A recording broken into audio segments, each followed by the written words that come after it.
Commander Zixtal stared at the empty screen with all four of his eyes. The red dots that showed human ships were gone. All of them. 50,000 red dots had been there yesterday. Now there was nothing but black space. "Show me the scan again," he said to his assistant. The young Vorthan officer pressed some buttons. The same empty screen appeared. No ships, no signals. No signs that humans had ever been there at all. Zixtal felt his scales turn cold. In his 200 years of service, he had never seen anything like this. An entire fleet did not just disappear. Especially not the human fleet. Dr. Kithara walked into the control room. Her crystal body was glowing bright blue, which meant she was excited or scared. Maybe both. "Commander, I have checked all our sensors 3 times, she said. Her voice sounded like wind chimes in a storm. "The humans are gone. Every single ship." "That is impossible," said Admiral Vorik as he entered the room. "The big Centaurians?" 4 arms were crossed. His horse-like face looked angry. "Humans do not just vanish. They are too loud, too violent, too ... There. Zixtal nodded. Vorik was right. Humans were the most dangerous species in the galaxy. They had the biggest fleet, the strongest weapons, the most aggressive soldiers. For the past 50 years, they had been the galaxy's police force. When pirates attacked trade ships, humans came to fight them. When one species tried to invade another, humans stopped them. When the galaxy needed protection, humans provided it, but humans were also feared. Other species whispered about them in dark corners. They called humans the Mad Ones, or the Deathbringers. Humans fought wars differently than everyone else. They never gave up. They never stopped. They would rather die than lose. "Maybe they are hiding," suggested the young assistant. "Humans are clever with technology." Dr. Kethera shook her crystal head. "I have scanned for cloaking devices. 4. Energy shields. For quantum signatures. There is nothing. They are simply gone." Zixtal walked to the big window that looked out into space. 3 days ago, he could see human ships patrolling this sector. The USS Titan had been right there, its massive hull blocking out the stars. Captain Lisa Morgan had sent her daily report just like always. Everything was normal.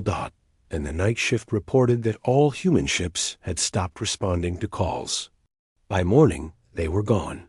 "Sir," called another officer from across the room, "I am getting reports from all sectors. The humans have vanished. Everywhere, Earth itself is silent." The room went quiet. Even the soft humming of the computers seemed to stop. Admiral Vorik was the first to speak. "All of them? Every human ship in the galaxy?" "Yes, sir. From the core worlds to the outer rim. From patrol ships to battleships. The entire human space. Navy has disappeared." Zixtal felt something he had not felt in decades. Fear. Real deep fear. Not of the humans, but of what their disappearance meant. "Commander," Dr. Kethera said softly, "there is something else. I found strange readings in the areas where human ships used to be." "What kind of readings?" "Quantum disturbances. Very small ones, like something was torn from normal space." Zixtal turned from the window. "Torn? You mean destroyed?" "No. If they were destroyed, there would be debris. Energy signatures from explosions. Radiation from broken reactors. But there is nothing like that. It is more like they were ... removed." Young Officer Kelvin raised one of his tentacles. "Sir, should we send ships to investigate?" Before Zixtal could answer, Admiral Vorik laughed. It was not a happy sound. "Investigate what? Empty space? If something can make 50,000 human warships disappear without a trace, what do you think it will do to our small patrol boats?" The commander had to admit Vorik was right. Their ships were fast and had good sensors, but they were not built for fighting. That was the humans' job. The other species of the galaxy had focused on trade, science, and art. Humans focused on war. "Sir," another officer called out, "I am getting messages from the Galactic Council. All member species are asking the same question. Where are the humans?" Zixtel was not surprised. Every species in the galaxy depended on humans for protection. The peaceful Zilani, who made the best food in 3 sectors. The artistic Morphians, who created beautiful sculptures. The wise elderlings who could see the future.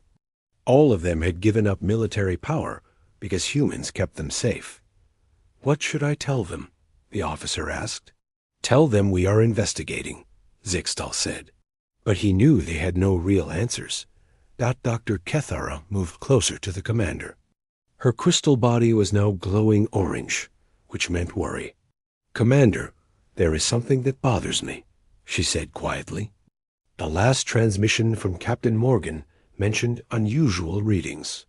She said her science officer had detected something strange. Strange how? I do not know. The transmission cut off before she could explain. Zixtal looked back at the empty screen. 50,000 ships. Millions of human soldiers. The most powerful military force the galaxy had ever seen. Gone without even a goodbye. "Keep scanning," he ordered. "Check every frequency, every dimension. I want to know what happened to them." As his officers went back to work, Zixtal could not shake a terrible feeling. The humans had not been destroyed. Something else had happened. Something that might be worse than anything the galaxy had ever faced. In the distance, stars continued to shine like they always had. But somehow, the universe felt much darker without humans in it. 3 weeks had passed since the humans disappeared. Commander Zixtal had not slept well since then. Every night, he dreamed of empty space where human ships used to be. The Galactic Council had sent investigation teams to every sector. Ships from 12 different species were scanning, searching, and asking questions. But they found nothing except the strange quantum readings that Dr. Kethara had discovered. "Commander, we have recovered something," announced Officer Kelvin. His tentacles were shaking with excitement. Zixtal hurried to the communication station. On the screen was a recording from a human ship. The image was fuzzy, but he could see a woman in a blue uniform sitting in a captain's chair. "This is Captain Lisa Morgan of the patrol ship USS Eagle," the recording said. "Day 47 of our patrol mission. We have detected unusual energy signatures coming from Sector 79 Alpha. The readings do not match any known technology."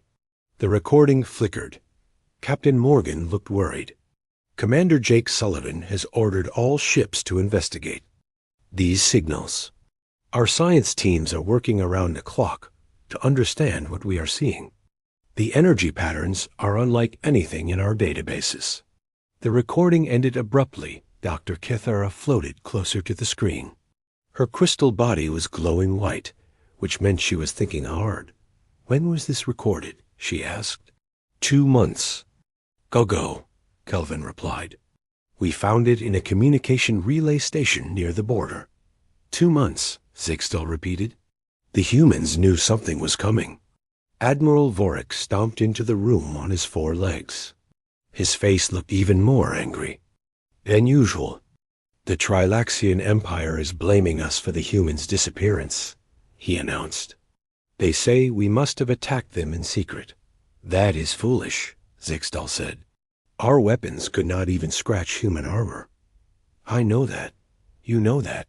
But the Trilaxions are scared. Everyone is scared.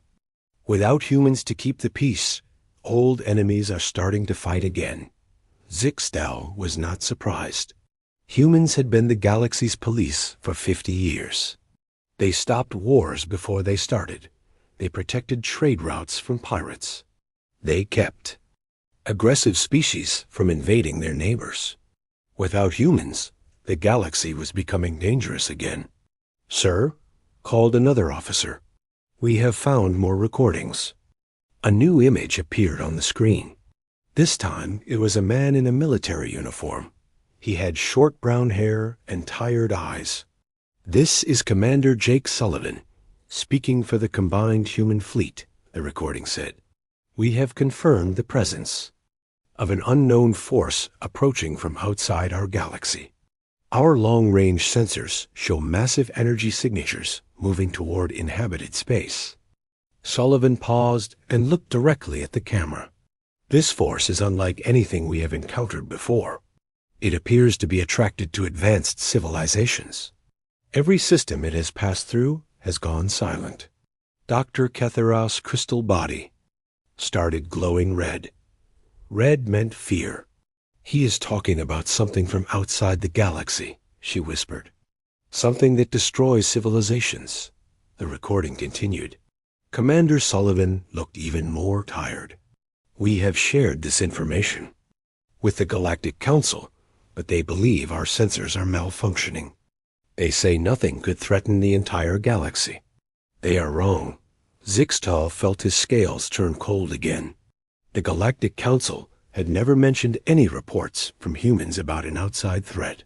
"The approaching force will reach our galaxy in approximately 6 months, Sullivan said. "We estimate it will begin with the outer colonies and work its way toward the core worlds.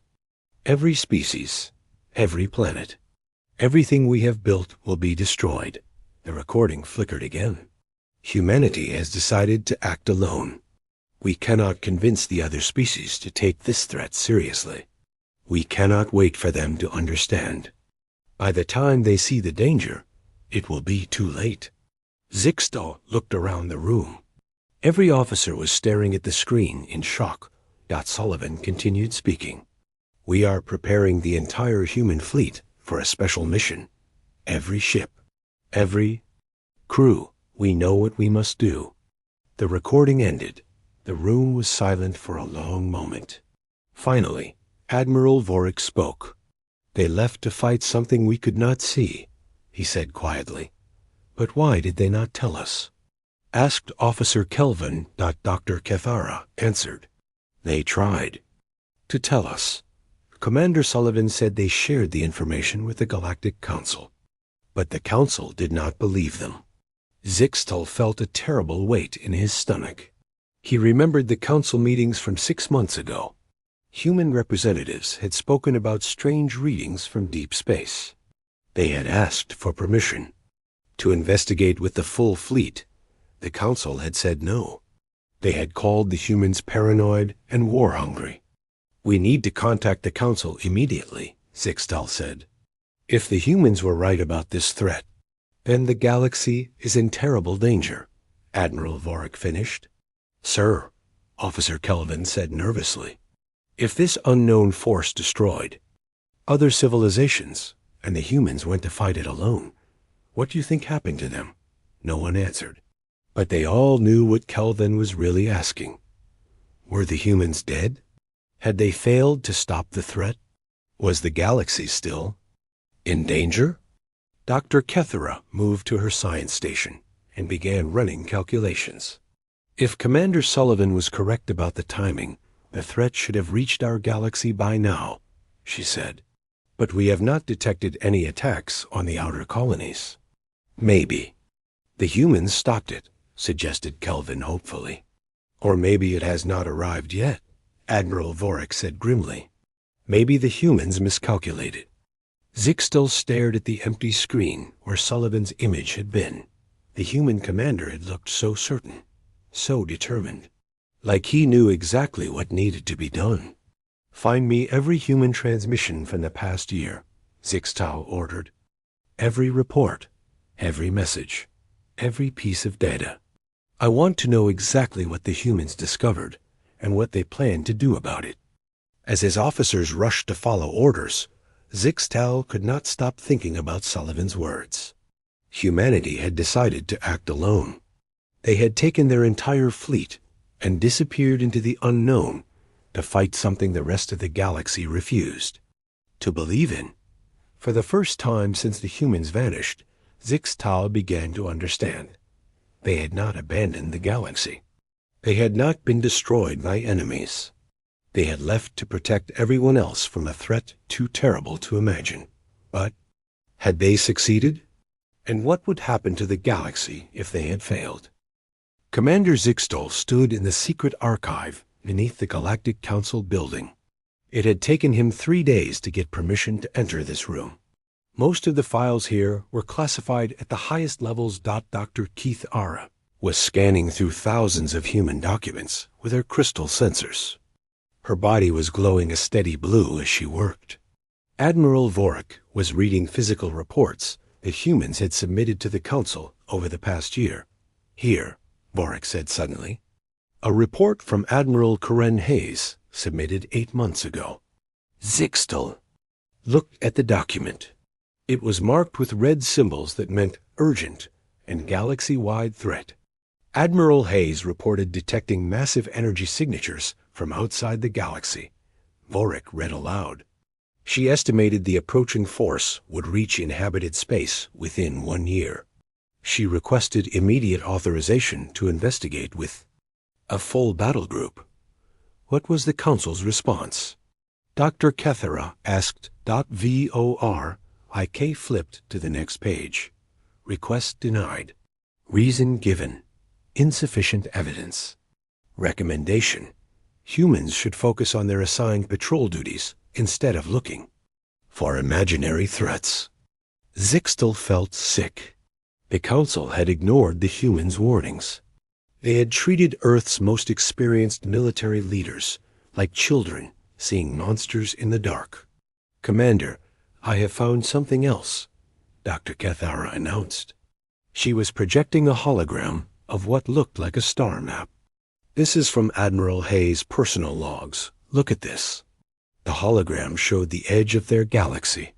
Beyond it, in the empty space between galaxies, were small dots moving toward them.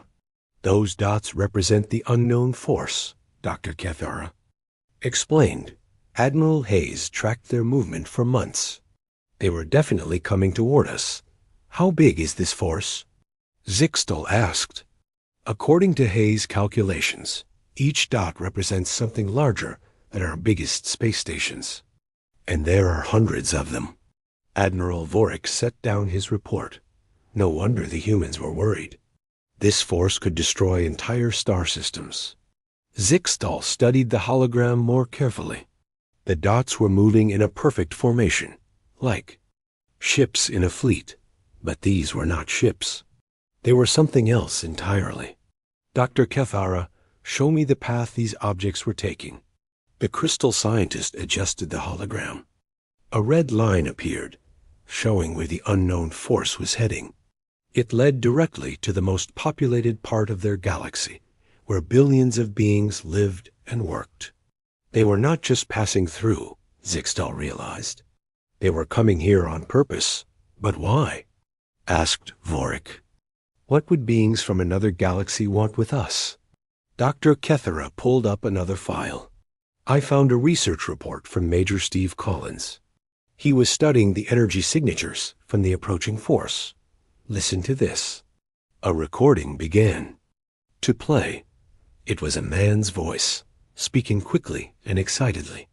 The energy patterns match historical data from dead civilizations, the voice said. Every galaxy we have studied shows the same pattern. Advanced civilizations develop, reach a certain level of technology, and then suddenly disappear. The energy signatures are always the same. The recording paused, then continued. I believe we are looking at a force that moves from galaxy to galaxy, consuming advanced civilizations. They are attracted to high-energy technology, like moth to flame. Once they arrive, they drain everything and move on to the next galaxy. Zixtal felt his blood turn to ice. They hunt civilizations. Not just hunt, Dr. Kethara corrected. According to Cullen's research, they absorb the energy and knowledge from every civilization they encounter. They grow stronger with each galaxy they consume. Admiral Vorik was reading another report. Here is something from Captain Lara Foster. She was studying the force's movement patterns. She discovered something important. What? The force changes direction based on energy. Output. When a civilization uses more advanced technology, the force moves toward it faster. When a civilization goes quiet, the force loses interest. Zixtal understood immediately. That is why they were heading for the core worlds. We have the most advanced technology in the galaxy. But wait, Dr. Kithara said. If that is true, then the humans knew something else. They knew that fighting this force near inhabited worlds would only attract it more. Vorik found another file. General Amy Rodriguez wrote about this exact problem. She calculated that using their most powerful weapons near populated systems would create an energy beacon that would draw the force directly to those worlds. So what did they plan to do? Zixtal asked. Dr. Kithara projected a new hologram. This one showed human fleet positions over the past year. Instead of staying near inhabited worlds, like they usually did, the ships had been moving toward the edge of the galaxy. They were positioning themselves to intercept the force before it reached us, she realized. They planned to fight it in empty space, far from any populated systems. Zixtal stared at the hologram. The human plan was becoming clear. They had tried to warn the galaxy about the approaching threat. When no one listened, they had decided to handle it themselves. They had moved their entire fleet to the edge of known space to fight an enemy that could destroy civilizations. But Admiral Hayes' logs show the force was much larger than the human fleet, Vorik pointed out. How did they expect to win? Dr. Kithara found another file. Colonel Ben Parker wrote about this. The humans were not planning to win a traditional battle. They were planning to lead the force away from the galaxy entirely. Lead it away how? By making themselves the biggest energy signature in the area. Parker's plan involved using experimental quantum drives to create massive energy outputs. The force would be attracted to that energy and follow it instead of continuing toward populated worlds. Zixtal felt a chill run through his entire body. They were going to sacrifice themselves. Not just sacrifice, Dr. Kithara said softly. They were going to lead this force on a chase through empty space between galaxies, forever, if necessary. The room went silent. All three aliens stared at the holograms and documents surrounding them. The truth was now clear. Humanity had known, and an unstoppable force was coming to destroy their galaxy. They had tried to warn everyone, but no one had listened. So they had taken their entire civilization and left to draw the threat away from everyone else. They saved us all, Admiral, Vorik said quietly. And we never even knew we were in danger. Zixtal thought about all the times he had been annoyed by human military patrols. All the times he had wished the humans would be less aggressive, less warlike. Now he understood that their aggressive nature was the only thing standing between the galaxy and complete destruction. Commander, Dr. Kithara said urgently, we need to check the edge of the galaxy. If the humans succeeded in drawing the force away, there should be energy signatures showing which direction they went. And if they failed? Dr. Kithara's crystal body flickered. Then the force is still out there, still coming.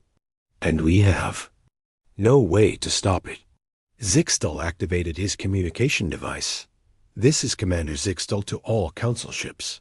Begin immediate deep space scans of the galactic edge. Priority Alpha. We need to know if the threat is gone, or if it is still coming.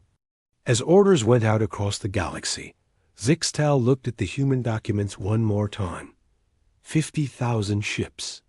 Millions of brave humans. All gone into the dark between stars to protect people who had called them. Paranoid WARMONGERS.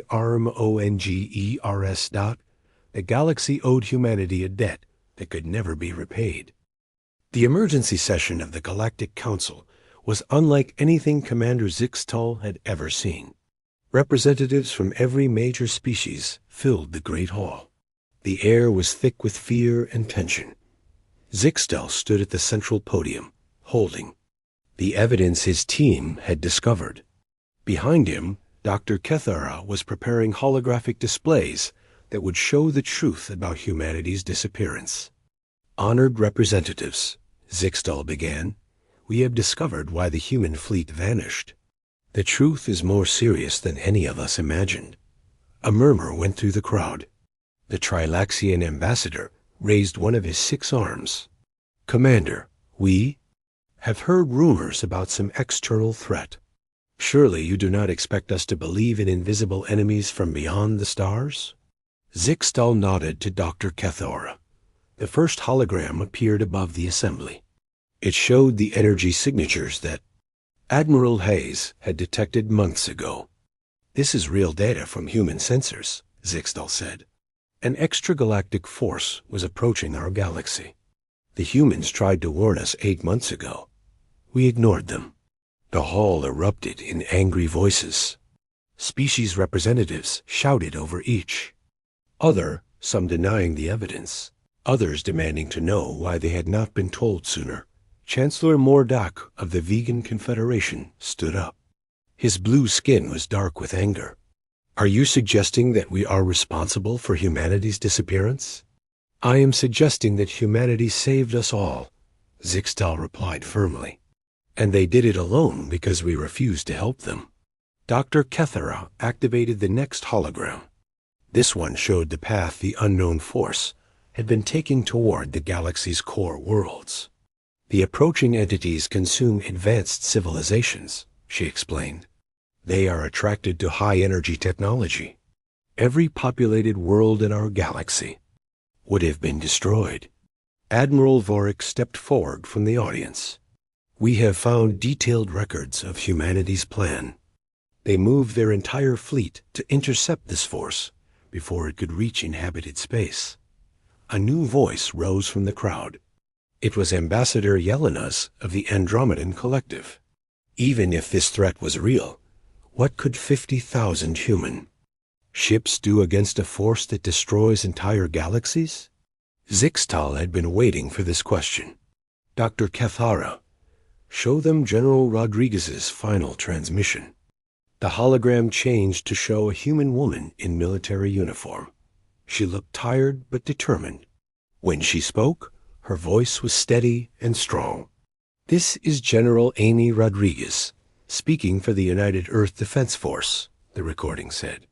We have confirmed that the extragalactic entities are attracted to energy signatures.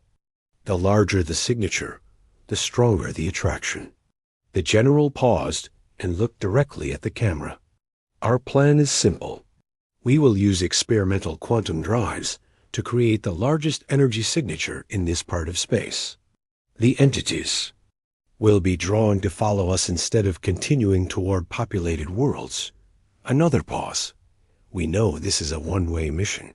Our quantum drives will take us into the space between galaxies, where we will continue to generate energy signatures, to keep the entities focused on us instead of returning to inhabited space. The recording flickered. We estimate we can lead them away for several centuries before our resources are exhausted. By then, perhaps the younger species will have developed the technology to protect themselves. The hall had gone completely silent. General Rodriguez continued. We want the galaxy to know that humanity chose this path willingly. We are not victims. We are soldiers doing our duty. Protect what we have built together. Make it worth the price we paid. The recording ended. Zixtal looked around the hall. Many representatives were staring at their feet. Others had tears in their eyes. There is more, he announced. Show them Colonel Parker's message. A new recording appeared. This time it was a young human man with serious eyes. This is Colonel Ben Parker, recording this message before our final departure, he said. I want to explain something that the other species might not understand about humans. Parker leaned forward. We are not the strongest species in the galaxy. We are not the smartest. We are not the most advanced. But we have something that makes us different. When we see a threat, to our friends and allies, we do not calculate the odds of success. We do not debate whether the cost is too high. We act." He smiled sadly. "Some species call us violent. Some call us aggressive. Maybe they are right, but our violence is not for conquest. Our aggression is not for gain. It is for protection. It is for those who cannot protect themselves." Parker's voice grew stronger. "Every human ship in this fleet is crewed by volunteers. Every captain chose this mission. Every soldier knows they are not coming home. And every one of us believes this is the right thing to do." The recording paused. "We ask only one thing. Remember that the galaxy is worth protecting. The art of the Morpheans, the wisdom of the Elderlings, the peaceful nature of the Zelani, the scientific curiosity of the crystallines. All of it is beautiful. All of it deserves to exist." Parker stood up in the recording. "Humanity goes into the dark so that others can stay in the light. We consider this an honor." The recording ended. The Great Hall remained silent for a long time. Finally, Chancellor Mordak spoke, his voice barely above a whisper. "They saved U.S. all, and we never even thanked them." Ambassador Yelenas was weeping openly. 50,000 ships, millions of humans, all gone to protect people who called them warmongers. Dr. Kethera activated one final hologram. This one showed deep space scans from the past week. "We have good news and bad news," she announced. "The good news is that the extragalactic threat has changed course. It is no longer heading toward our galaxy." A collective sigh of relief went through the hall. "The bad news is that our sensors show massive energy signatures moving away from our galaxy at high speed. The signatures match human quantum drive technology." Zixtel stepped forward again.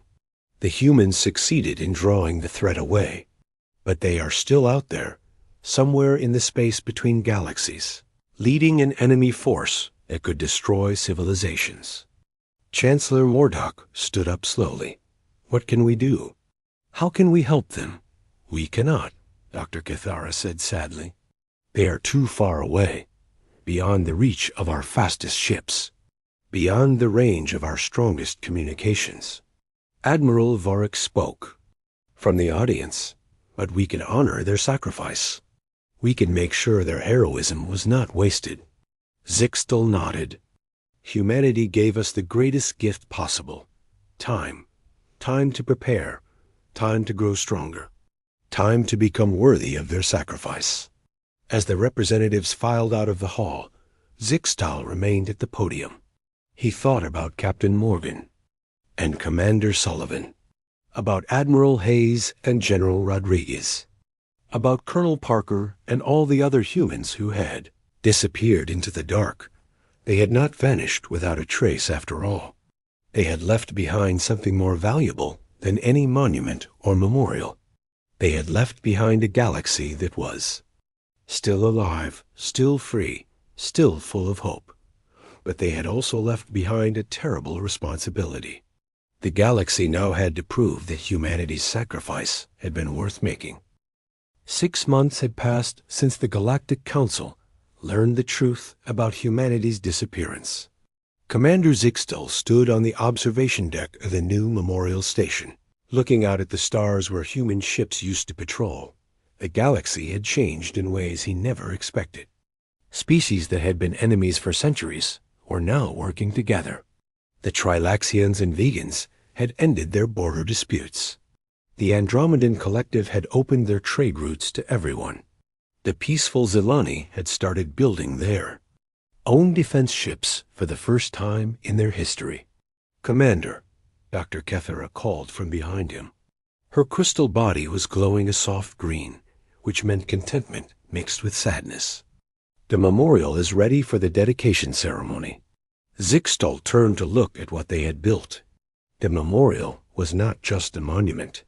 It was a fully functional research station dedicated to developing new technologies to protect the galaxy.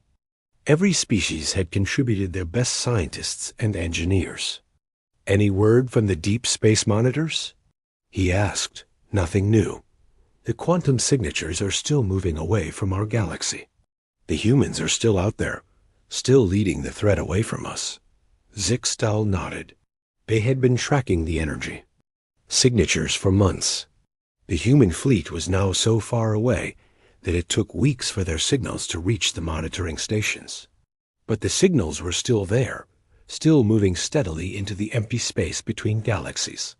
Admiral Vorik approached. On his 4 legs.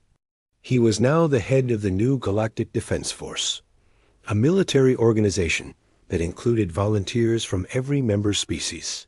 The ceremony is about to begin, he announced. Representatives from all the major worlds are here. They walked together to the main hall of the memorial station. Thousands of beings from dozens of species had gathered to honor humanity's sacrifice. At the center of the hall was a holographic display showing every human ship that had disappeared.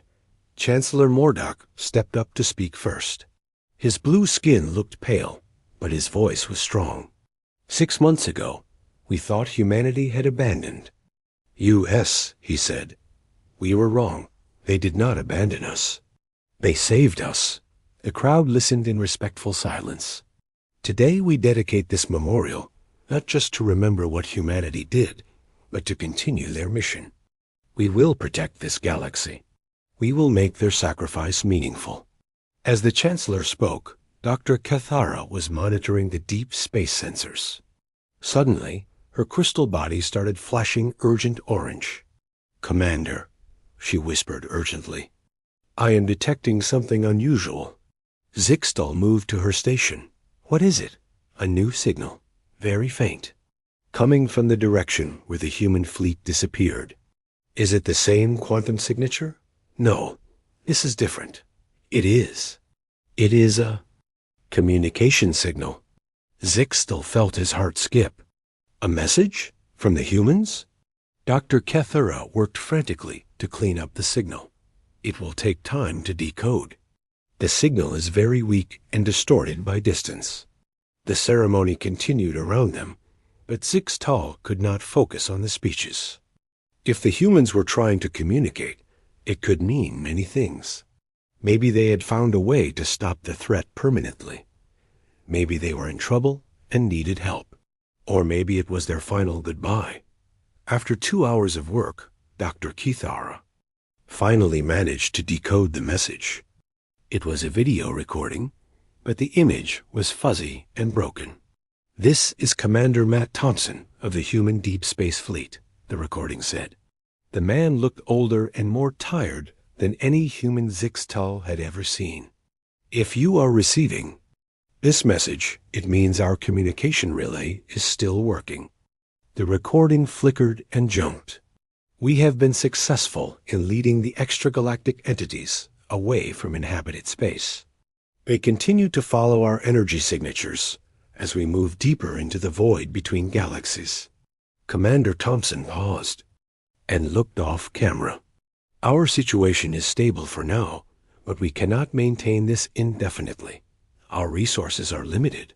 Our ships are showing wear from months of constant travel. The recording skipped forward. We have discovered something important about the entities.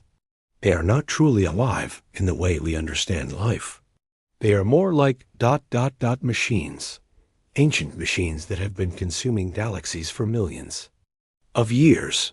Zixtal leaned closer to the screen. We believe we have found a way to disable them permanently, but it will require sacrificing our remaining ships in a coordinated energy burst. The explosion should disrupt their ability to detect and follow energy signatures. The recording became clearer for a moment. We want the galaxy to know that humanity considers this mission a success. We have protected our friends and allies. We have bought time for future generations to grow strong and wise. Commander Thompson smiled sadly. Tell the galaxy that we were honored to serve. Tell them that Earth's children did their duty. The recording began to break up again. This will be our final transmission. We are about to begin the operation that will end the threat permanently. If you never hear from us again, know that we succeeded. The screen went black. Dr. Kethara checked her instruments. The transmission was sent 3 weeks ago. It took that long to reach us. 3 weeks, Zixtal repeated. Then they might have already ... Yes, the operation might already be complete. Zixtal looked around the memorial hall.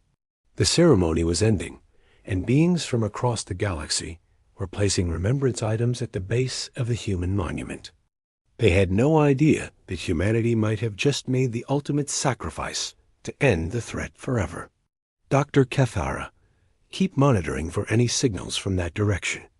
If the humans succeeded in destroying the entities, we should detect the energy burst eventually.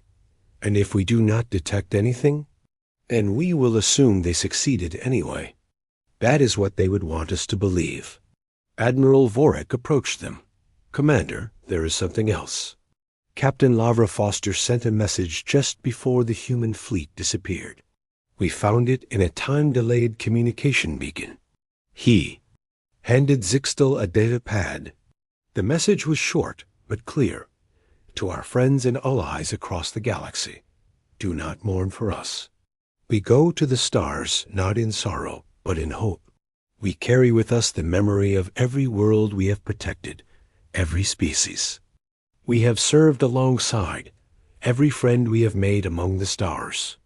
The galaxy is beautiful and worth any price. Keep it safe. Keep it free. Keep it full of wonder. Captain Lara Foster, speaking for all of humanity. Zixtal looked out the window at the stars. Somewhere out there, beyond the edge of the galaxy, human heroes were fighting their final battle. They would never see their homes again. They would never walk on Earth's green hills or swim her blue oceans. But they had chosen this path to protect everything they held dear. Commander, Dr. Kethara said suddenly, I am detecting something. What? A massive energy burst. From the direction of the human fleet. The readings are off the scale. Zixtal felt his breathing stop. When? The burst happened 2 weeks ago. We are just now detecting it because of the distance. They stared at the readings in silence. The energy burst was unlike anything their sensors had ever recorded. It was the kind of explosion that could be seen from other galaxies. They did it, Admiral Vorik said quietly. They stopped the threat. Dr. Kethara was scanning for any other signals. I am not detecting any more quantum signatures from the entities. The threat appears to be gone. Zixtal looked back at the memorial hall, where beings from across the galaxy were still paying their respects to humanity. They had no idea that humanity had just made one final sacrifice to save them all. Should we tell them? Admiral Vorik asked. Not yet, Zixtal decided. Let them remember humanity as heroes who disappeared mysteriously. The truth about their final sacrifice is too painful to share today. As the memorial ceremony ended and beings began to leave, Zixtal remained at the window. The stars seemed brighter somehow, as if they were celebrating humanity's victory. The galaxy was safe. The threat was gone. Humanity had succeeded in their impossible mission, but the price they paid would never be forgotten. In the distance, something caught his eye. A faint glimmer of light in the space where the energy burst had occurred. It was probably just a reflection or debris from the explosion. But for just a moment, Zixtal allowed himself to hope that somewhere out there, some humans had survived. That maybe, someday, the heroes would come home. The soft blue glow of computer screens lit up Dr. Alice Freeman's face as she studied the strange signals. For 3 nights straight, she had stayed at the Lunar Research Facility, ignoring sleep and meals. Something about these transmissions from deep space bothered her. They weren't random cosmic noise, they had patterns, meaning, you're still here?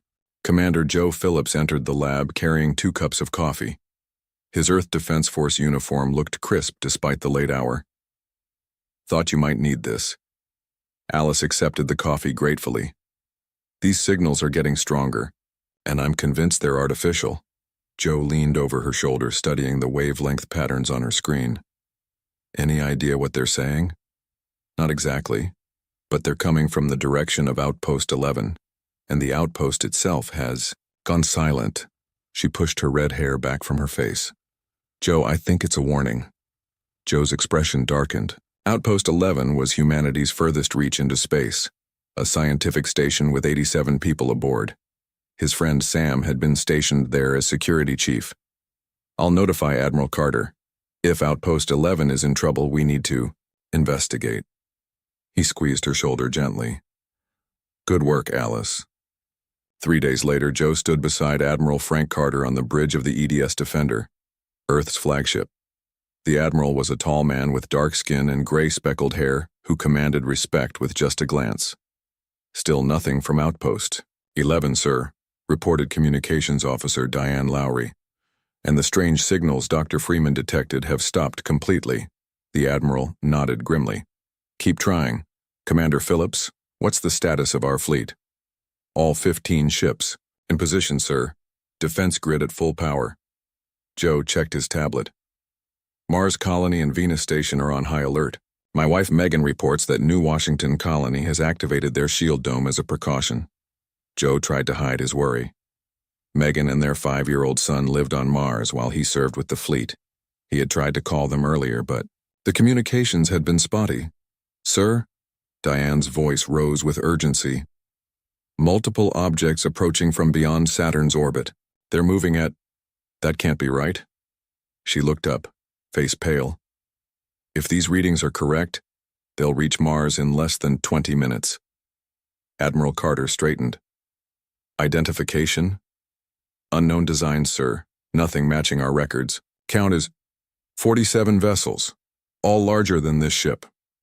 First contact protocol, Carter ordered immediately. All channels open. Broadcast peace messages in all languages, and get me a direct line to Earth Central Command. Joe felt a chill run down his spine. Humanity had been alone in the stars until now. They had found microbes on Europa, simple plant-like organisms on Venus after the terraforming began, but never intelligent life. The alien fleet moved with impossible speed.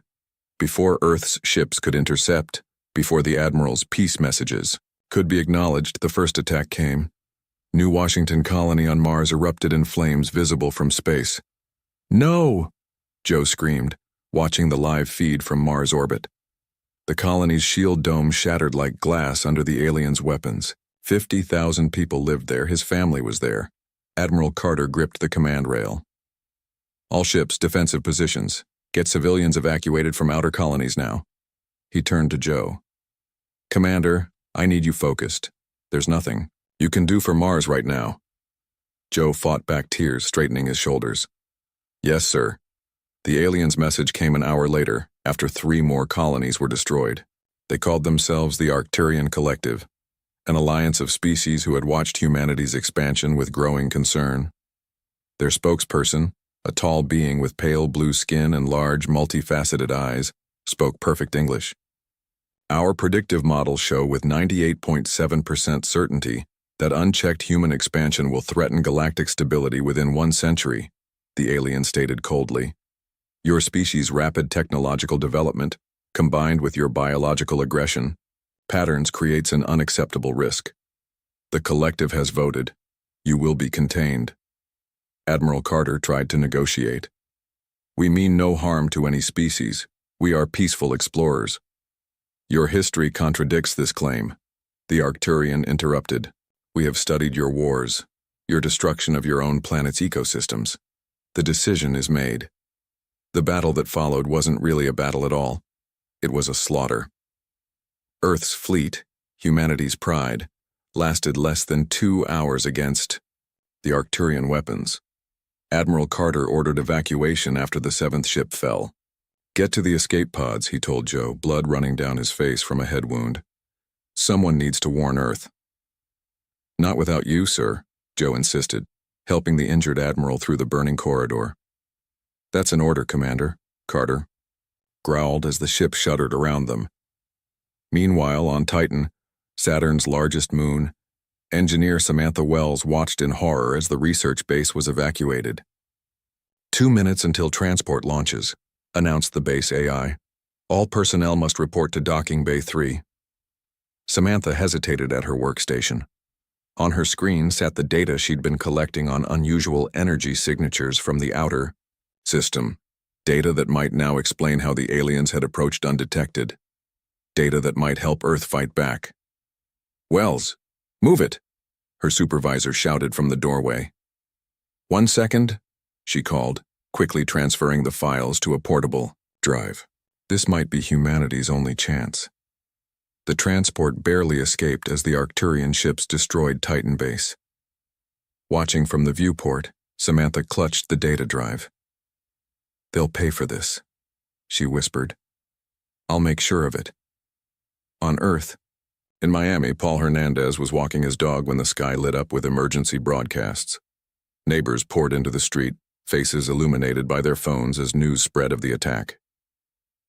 "They're saying Mars colony is gone," said Mrs. Kelly, from next door, her voice shaking. "And the fleet?"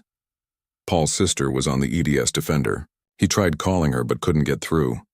When the Arcturian ships appeared in Earth's sky 3 days later, humanity was still reeling. They established an orbital blockade, shooting down any vessel that tried to leave atmosphere. Their message was broadcast worldwide. Humanity will confine itself to Earth. All space technology will be surrendered. All off-world colonies will be eliminated. Compliance is not optional. To demonstrate their resolve, they destroyed the International Moon Base with a single shot. 10,000 people died instantly, in the ruins of what had once been Miami's Arts District. Paul recorded the Arcturian ships with his phone as they hovered above. His neighborhood was destroyed in the precision strikes that followed worldwide, targeting key military and scientific facilities.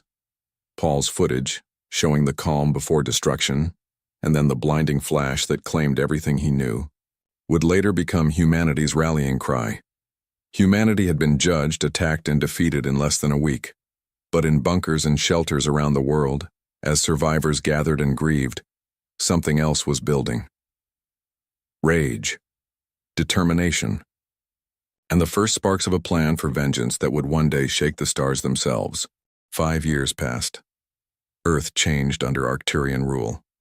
Once busy spaceports stood empty.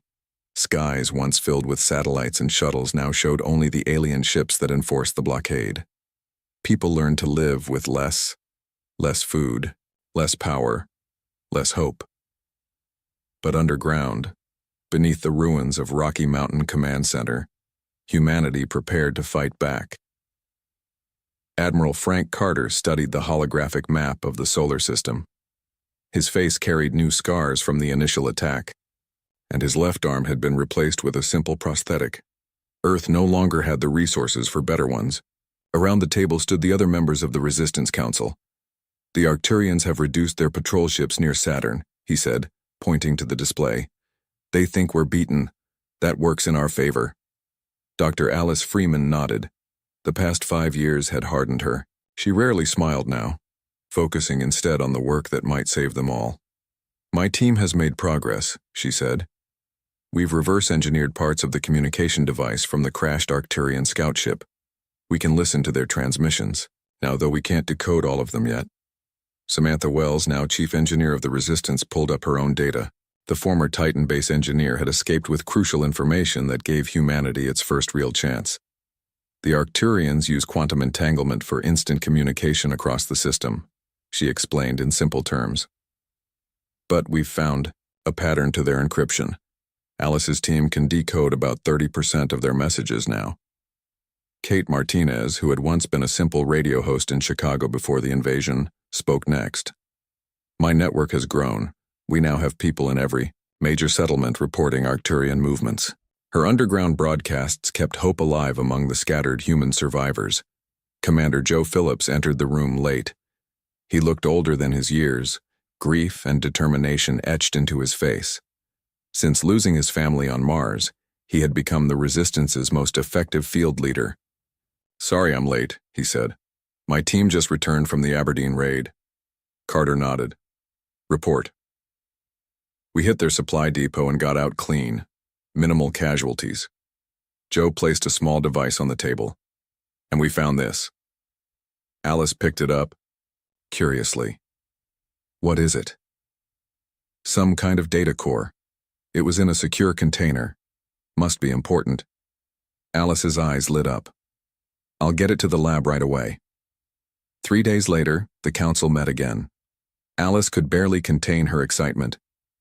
It's a complete tactical database, she announced, including the reason they attacked us in the first place. The room fell silent. For 5 years, they had wondered why advanced aliens would target humanity so ruthlessly. Alice projected the translated data. The Arcturians use predictive algorithms to identify threats. They run simulations of how species will develop over centuries.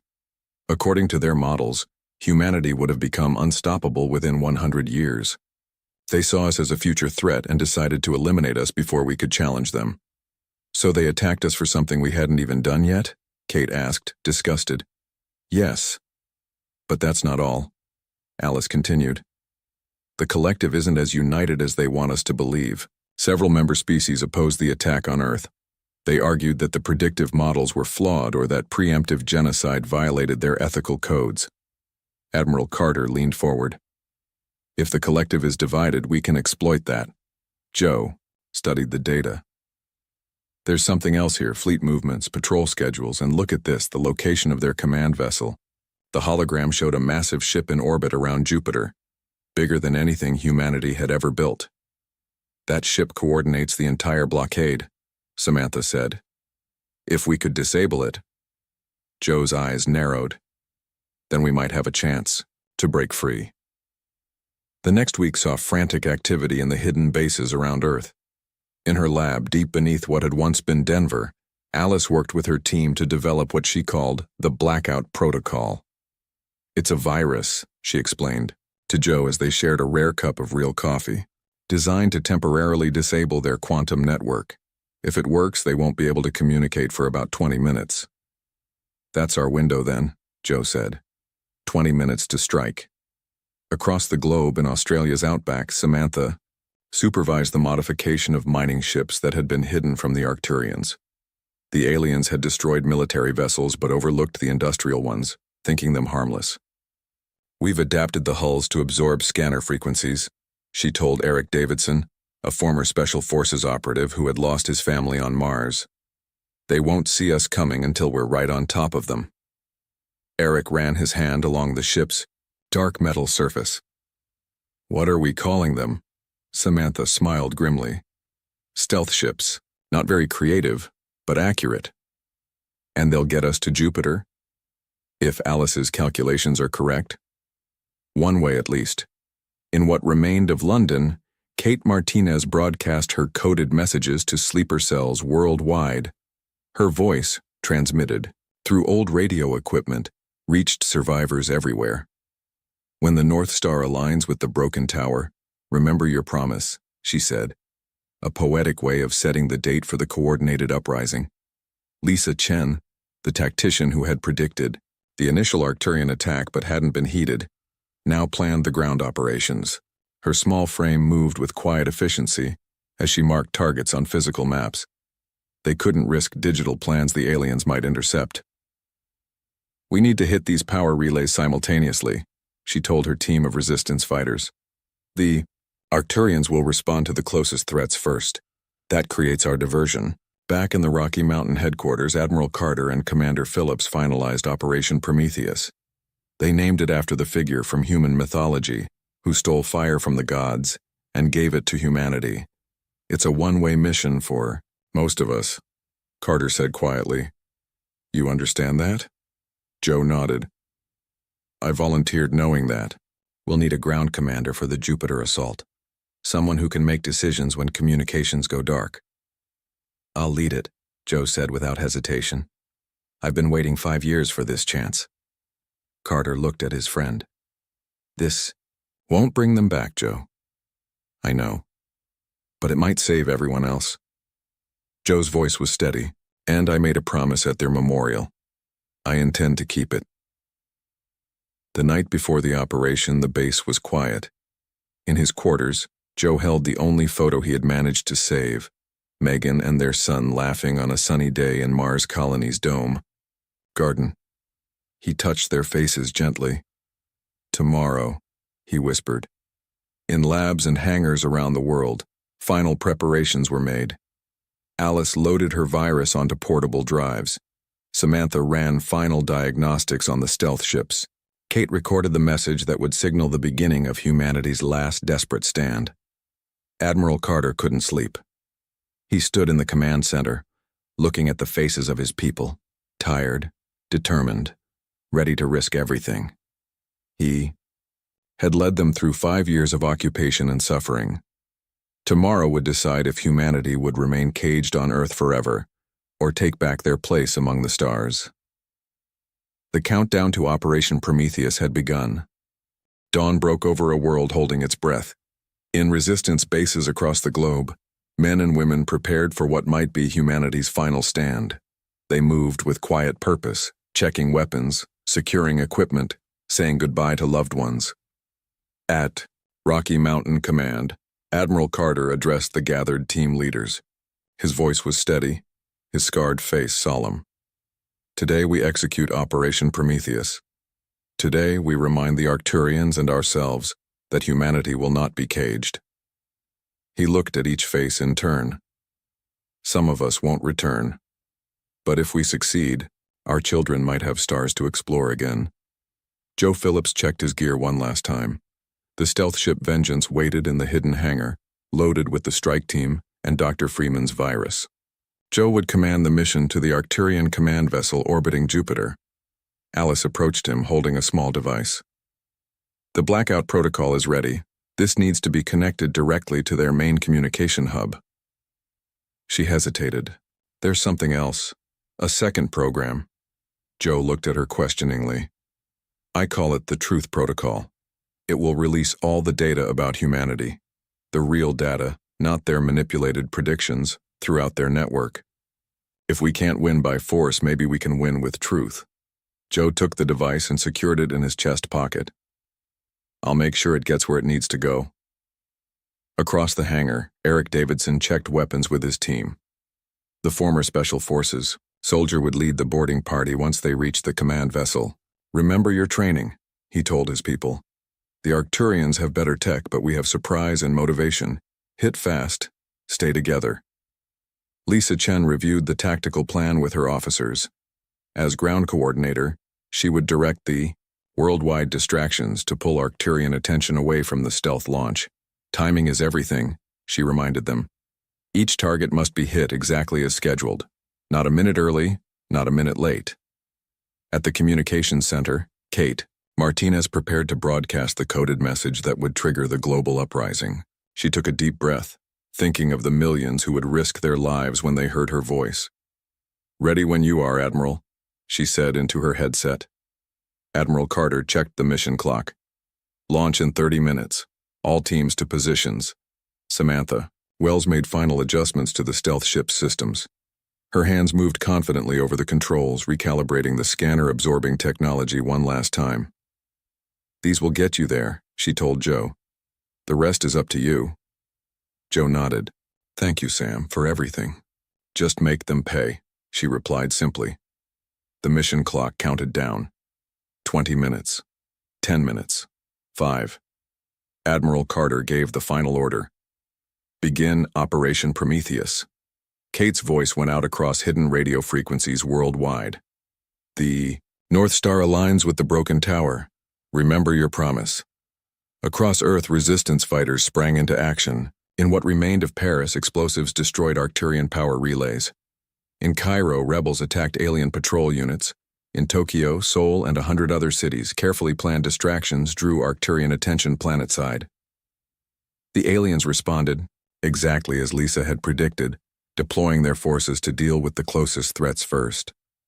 Their command communications surged with activity, calling for reinforcements, reporting attacks, issuing orders. They've taken the bait, Lisa reported, watching the tactical display. Orbital patrols are diverting to support ground forces. Launch window confirmed, Samantha announced. 90 seconds and counting. Joe gathered his strike team for final words. Remember why we're doing this. For those we lost. For those still here. For those who will come after us. He looked at each face, knowing some would not return. Let's go make history. The stealth ships launched from hidden bases in the Himalayas, the Atlantic trenches, and Antarctica. Their dark hulls absorbed scanner frequencies as they accelerated upward, invisible to Arcturian detection systems. In the command center, Carter and his team watched the mission monitors tensely. "All ships away," reported the flight controller. "No signs of detection." The stealth fleet slipped past the distracted Arcturian blockade. As Earth fell behind them, Joe allowed himself one moment to look back at the blue planet. Then he focused. Forward. Jupiter waited, 500 million kilometers away. Using an acceleration technology reverse-engineered from captured Arcturian ships, they covered the distance in hours rather than months. The gas giant grew larger in their viewports, its great red storm swirling below, and in orbit around it their target, the massive command vessel that controlled the entire Sol system blockade. Approaching Jupiter orbital zone, Joe announced to his crew. Prepare for Phase 2. On Earth, the diversionary attacks continued. The resistance suffered losses but kept fighting, drawing more Arcturian forces into engagement. In the Rocky Mountain Command Center, Lisa coordinated the global efforts. "Sydney sector under heavy fire," she reported. "London holding. Moscow compromised." Admiral Carter nodded grimly. "Keep them distracted as long as possible." In orbit around Jupiter, the stealth fleet maintained radio silence. They approached the command vessel from below, using the planet's radiation to further mask their approach. 2 minutes to contact, Joe told his boarding team. "Suit up." Eric and his squad checked their breach gear one last time. They wore armor cobbled together from salvaged Arcturian technology and human ingenuity. Each carried weapons designed specifically to combat the aliens. "Remember," Eric said, "we need to secure the command center intact. That's where the communication hub is." The stealth ships closed in on the massive Arcturian vessel. It dwarfed them, a city in space, housing thousands of aliens from the various species of the collective. "1 minute," Joe said. "Dr. Freeman, initiate blackout protocol." Back on Earth, Alice activated her virus. Through carefully hidden backdoors in the Arcturian network, her code spread rapidly. Across the solar system, the quantum communication network stuttered and failed. On the command vessel, alarms blared as systems went offline. Confusion spread through the alien crew as they suddenly found themselves cut off from the collective. "Blackout confirmed," Joe announced. 20 minutes. On the clock. "All ships execute attack pattern Delta." The stealth fleet revealed itself, firing concentrated pulses at the command vessel's weapon systems. The Arcturians, taken completely by surprise, responded slowly and ineffectively. "Boarding teams, go," Joe ordered. Eric led the first wave through, the breach blasting their way into the massive ship. The fighting was intense, human determination against alien technology. They pushed forward meter by meter toward the heart of the vessel. On Earth, Alice watched her monitors anxiously. Blackout protocol holding, 17 minutes remaining. Admiral Carter paced the command center. Now we wait. Inside the Arcturian command vessel. Joe followed the boarding team, the truth protocol device secure against his chest. They fought through corridors and chambers unlike anything human eyes had seen before. The aliens rallied, their initial surprise giving way to coordinated defense. "Command center ahead," Eric reported, voice tight with tension. "Heavy resistance." "Push through," Joe ordered. "Whatever it takes." The fate of humanity hung in the balance as they made their final assault. The corridor leading to the Arcturian command center was filled with dense blue smoke. Alien weapons fire cut through the haze, forcing Eric and his team to take cover behind strange curved pillars. "We're pinned down," Eric shouted to Joe over the comm link. "They've set up a defensive line we can't break through." Joe checked the mission timer. 12 minutes until the blackout protocol ends. "We need to move now." Lisa's voice came through, broken with static. "Commander, we're detecting movement from the other Arcturian ships. They're starting to realize something's wrong." Aboard the stealth ship Vengeance, Samantha monitored the situation. If those ships engage, our extraction just got a lot more complicated. Joe made a quick decision. Eric, I'm coming to your position. Sam, prepare Plan B. If we're not out in 15 minutes, you take the fleet home. That's not the plan, Joe, Samantha protested. It is now. We finish this no matter. What? Joe grabbed extra breach charges and ran through the Arcturian vessel to join the boarding team. The alien architecture was disorienting. Corridors that curved in impossible ways. Gravity that shifted subtly between sections. He reached Eric's position just as another wave of Arcturian defenders arrived. These weren't the blue-skinned Arcturians they had fought earlier. These were different. Tall, insect-like creatures with multiple arms wielding advanced energy weapons. Another collective species, Joe realized. They're bringing in reinforcements. Eric pointed to a small maintenance shaft above them. That might lead behind their lines, but it's too small for most of us. Joe looked at the narrow opening. I'll go. Give me covering fire in 30 seconds. Commander, that's suicide, Eric said. Joe checked his weapons. Maybe. But we're all dead if I don't try. Eric nodded reluctantly. The rest of us will push. Forward when you breach. Good luck. Joe squeezed into the maintenance shaft. It was barely large enough for a human to crawl through. He suspected it was designed for some smaller servant species of the collective. The tunnel twisted through the ship's infrastructure, filled with strange pulsing cables and humming equipment. He followed the shaft toward what he hoped was the command center. The timer on his wrist showed 9 minutes remaining. Back on Earth, Alice paced nervously in the control room. Blackout protocol showing signs of failure. They're developing countermeasures faster than expected. Admiral Carter gripped the edge of the command table. How much time can you give them? I'm trying to reinforce it, but their systems are adaptive. Alice's fingers flew over her keyboard. 8 minutes, maybe less. Around the world, the diversionary attacks began to falter. Arcturian forces, initially scattered and confused, started to coordinate their responses despite the communication blackout. Kate's voice came over the comm system. London team lost contact. Cairo holding, but barely. Sydney completely overrun. Carter closed his eyes briefly. So many lives sacrificed for this one chance. Keep fighting. Every minute we buy them matters. Inside the Arcturian vessel, Joe reached the end of the maintenance shaft. Through a small grate, he could see the command center, a vast chamber with a central platform surrounded by holographic displays. Arcturian officers moved frantically between stations, trying to restore their communications. At the center stood the High Commander, taller than the others, with elaborate markings on its blue skin. It barked orders in the Arcturian language, gesturing at the displays that showed the human attack in progress. Joe placed his last breach charge on the grate and backed up as far as the narrow shaft allowed. Eric, get ready. Breach in 3, 2, 1. The explosion tore through the command center. Joe launched himself through the smoke, firing at the surprised aliens. From the corridor, Eric and his team finally broke through, catching the defenders in a crossfire. The fighting was brutal and close. Humans and aliens engaged in desperate combat. Energy weapons against retrofitted guns, armored exoskeletons against human determination. Eric took a direct hit, protecting one of his team members. The blast burned through his chest plate, but he kept firing, dropping 3 more aliens before falling to his knees. Get to the hub, he gasped to Joe, pressing a grenade into his hand. Finish it. Joe fought his way toward the central platform where the High Commander had taken cover. The alien leader was protected by a personal shield and surrounded by elite guards. 5 minutes, Lisa's voice warned over the comlink. Joe tossed Eric's grenade.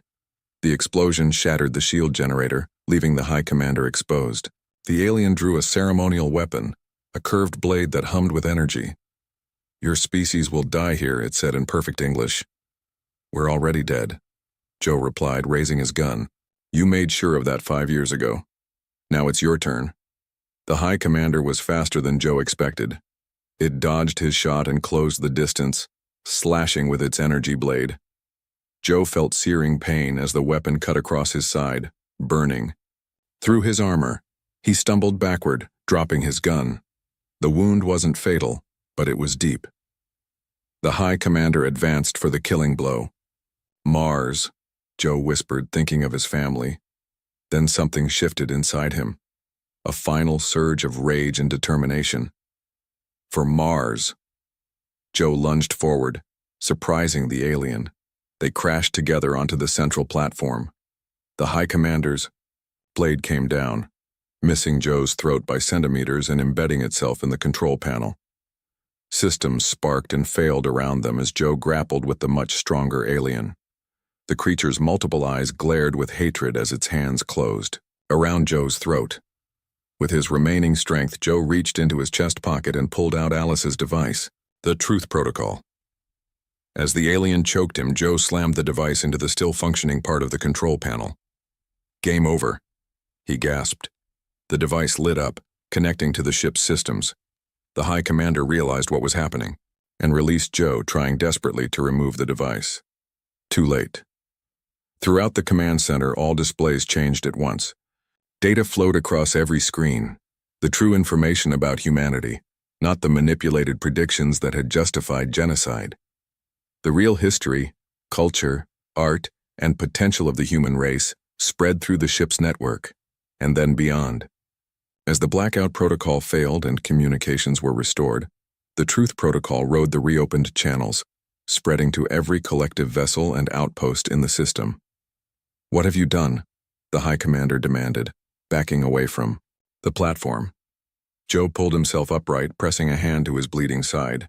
"Shown you who we really are, not who you feared we might become." On Earth, Alice watched in amazement as her systems registered the Truth Protocol's activation. "It's working. They did it." In the command center, the fighting stopped as aliens paused to watch the flood of information on their displays. Images of Earth, human achievements, records of peaceful contact attempts, all streaming through the ship's systems. Joe lowered himself into the High Commander's chair, suddenly exhausted. "Eric," he called through his comlink. "Status?" Silence. "Eric's down, sir," another voice responded. "Most of the boarding team too, but we've secured the command center."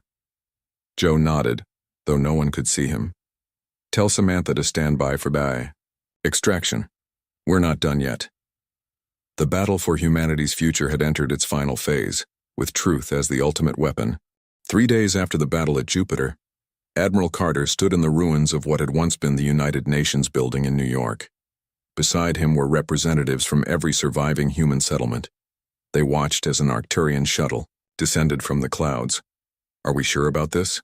asked General Harris of the Australian Resistance. "It could be a trap." Carter shook his head. "If they wanted to finish us, they could have done it already." The shuttle landed softly on the cracked pavement. Its doors opened to reveal 3 different alien species: the blue-skinned Arcturians, the insect-like warriors, and a third race with flowing robes and delicate features. The robed alien stepped forward. "I am Diplomat Sealer of the Meridians. We have come to speak of peace." Carter straightened to his full height.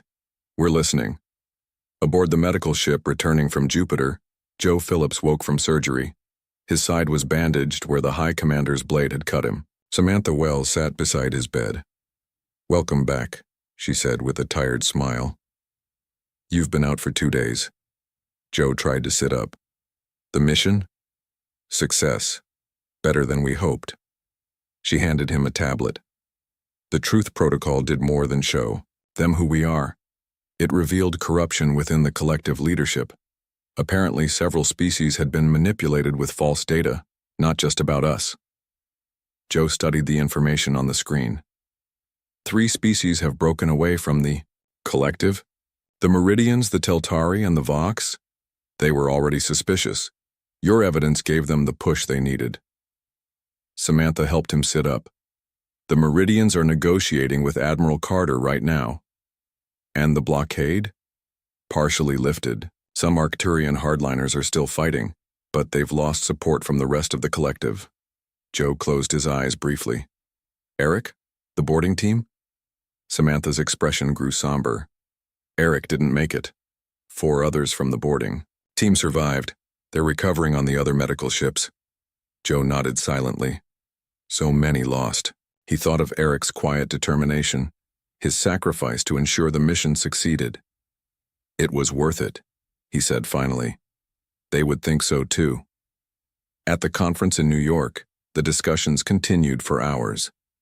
Dr. Alice Freeman presented evidence of the flawed predictive models that had condemned humanity. Kate Martinez shared stories of human resistance and survival. Admiral Carter outlined humanity's terms for peace. The Meridian diplomat Seller listened carefully to each presentation. Unlike the Arcturians, the Meridians were empathic, capable of sensing the emotions behind words. We have been part of the collective for 10,000 years, Seller explained. In all that time, no species has shown such resilience or ingenuity. When faced with extinction, your Truth Protocol exposed more than just the lies about humanity. It revealed corruption that has been growing within the collective for centuries. An Arcturian representative named Corvin spoke next. Many of our people were deceived as well. The High Command manipulated data to maintain control. Those responsible are being removed from power. Carter's expression remained skeptical. Pretty words. But words won't rebuild our colonies or bring back our dead. No, Seller agreed. But this might begin to make amends. The Meridian activated a holographic display showing Arcturian ships withdrawing from Earth orbit. The blockade ends today, and we offer technological assistance to rebuild what was destroyed. 6 months later, Joe walked through the rebuilt lunar research facility, the place where it had all begun, where Alice had first detected the strange signals. Now it housed a joint human-alien scientific team studying interspecies cooperation. Alice greeted him at the entrance. She looked different, less haunted, more hopeful. Commander Phillips, right on time. Dr. Freeman. He smiled. Not a commander anymore. Just a civilian now. Never just a civilian. She led him through the facility. How's the orphanage project going? After the war, Joe had started a home for children who had lost their parents in the conflict. It gave him purpose, a way to honor Megan and their son. We have 23 kids now, good kids. He looked out the viewport at the stars. They deserve a better future than we had. They'll have it, Alice assured him. The Meridians have been true to their word. Their medical technology alone has saved thousands, and Samantha's team is making incredible progress adapting their faster-than-light technology. They reached the main conference room where representatives from Earth and the former collective members were gathered. Admiral Carter, now head of the newly formed Galactic Relations Council, nodded at Joe. Just in time, Carter said. The summit is about to begin. The meeting marked a new chapter for humanity. The peace terms were finally being formalized after months of negotiation. Earth would rejoin the galactic community not as subjects but as equals. Human defense capabilities would be respected. Reparations would be made for the lives lost. Most importantly, the predictive algorithms that had led to the conflict would be retired, replaced by direct diplomatic engagement between species. After the summit, Joe stood on the observation deck looking out at the Earth floating in the blackness of space, a beautiful blue marble that had almost lost its place among the stars. Seller, the Meridian diplomat, joined him. Your people have accomplished much in 6 months. Joe nodded. We're good at rebuilding. We've had lots of practice throughout our history. The Arcturians feared that quality, your adaptability, your persistence. They saw it as a threat. Seller's multifaceted eyes reflected the starlight. They never considered it might be your greatest gift to the galaxy. A message alert sounded on the facility's communication system. Alice's voice came over the speakers. Attention all personnel. We've just received a transmission from deep space beyond the former collective boundaries. Other civilizations wish to establish contact with Earth. They've been monitoring our stand against the collective. The first delegation will arrive next month. Joe listened to the excited voices that filled the facility. New contacts, new possibilities, new futures opening up. The stars that had witnessed humanity's near extinction would now see their resurgence. Later, That evening, Joe visited the memorial wall that had been erected in the facility's central garden. Thousands of names covered its surface, those lost in the initial attack and the years of resistance that followed. He found the section dedicated to Operation Prometheus and ran his fingers over Eric Davidson's name. "We did it," he said quietly. "We took back our future." As Joe turned to leave, he noticed a small human child and a young Meridian standing together by the viewport, pointing at the stars and talking excitedly. Different species, different histories, sharing wonder at the same universe. Perhaps that was the greatest victory of all.